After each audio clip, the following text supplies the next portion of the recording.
लेकिन इस बीच आपके सामने एक बड़ी खबर चल रही है। बड़ी खबर है विनिवेश को लेकर, जहां पर सरकार 10 नए पीएसयूज या 10 पीएसयूज के ऊपर विनिवेश की बातचीत कर रही है और उसमें प्राइवेटाइजेशन भी हो सकता है और ओएफएस के जरिए भी यहां पर हिस्सेदारी बेचने की बातचीत हो रही है। टीवी 18 जो हमारा सहयोगी चैनल है उसकी एक्सक्लूसिव खबर के हवाले से आप ये देख पा रहे हैं और जिन कंपनियों के नाम यहाँ पे सामने आ रहे हैं उसमें NLC, KIOCL, SJVN, हुडको और MMTC, ये कुछ एक नाम है जो हमारे सामने आते हुए दिखाई पड़ रहे हैं। चलिए इस खबर पे और बातचीत कर लेते हैं। टीवी 18 की रिपोर्टर हमारे साथ मौजूद है अंशु, क्या अपडेट है आपके पास?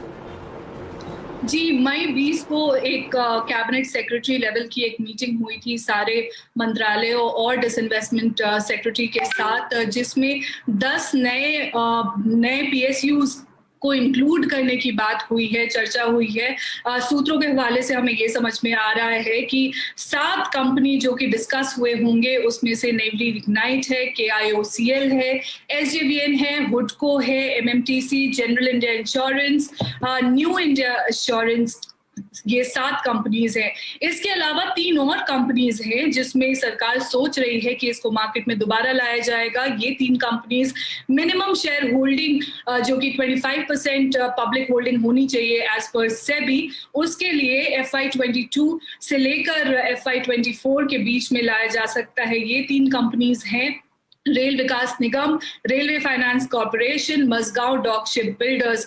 अब ये 10 नए कंपनीज को इंक्लूड किया गया है डिसइन्वेस्टमेंट पे। इसकी टाइमलाइन पे अभी कोई विचार नहीं हुई है, बट कैबिनेट सेक्रेटरी ने दीपम और नीति आयोग को एक फर्म टाइमलाइन बनाने के लिए कहा है कि इस पे जल्द से जल्द कार्रवाई की जाए और इनको इंक्लूड किया जाए डिसइन्वेस्टमेंट के लिए। सो हमें देखना होगा कि ये 7 कंपनीज को प्राइवेटाइज करेंगे या ऑफर फॉर सेल के रूट में लाएंगे और बाकी 3 को FY22 और FY24 के बीच में ऑफर फॉर सेल के थ्रू लाना पड़ेगा, क्योंकि उसमें मिनिमम शेयर होल्डिंग नॉर्म्स को मीट करना होगा सेबी की, जो कि 25% पब्लिक शेयर होल्डिंग पे है।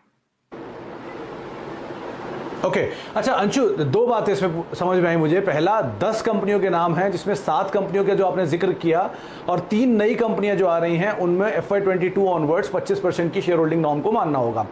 जो हिस्सा बेचने की बातचीत हो रही है, क्या प्राइवेटाइजेशन भी होगा और साथ ही साथ क्या इनमें मतलब जो बाकी 3 कंपनी उनका तो OFS होगा, लेकिन जो 7 कंपनियां हैं क्या वहां पर निजीकरण की बातचीत भी हो रही है?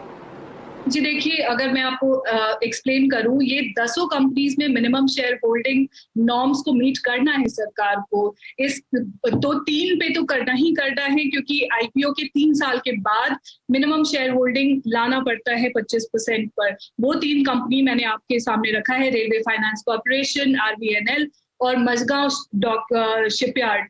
इसके अलावा जो 7 कंपनीज हैं उसमें प्राइवेटाइजेशन भी हो सकता है, ऑफर फॉर सेल रूट भी लिया जा सकता है। इस पे अभी सरकार ने फाइनल डिसीजन नहीं लिया है, तो ये देखना होगा कि इन 7 में से किन की प्राइवेटाइजेशन हो सकती है और किन पे सरकार फाइनलाइज करेगी कि ये OFS रूट के थ्रू ही जाएगी। बट गवर्नमेंट को minimum share holding in 10 company में 25% पे लाना ही लाना है।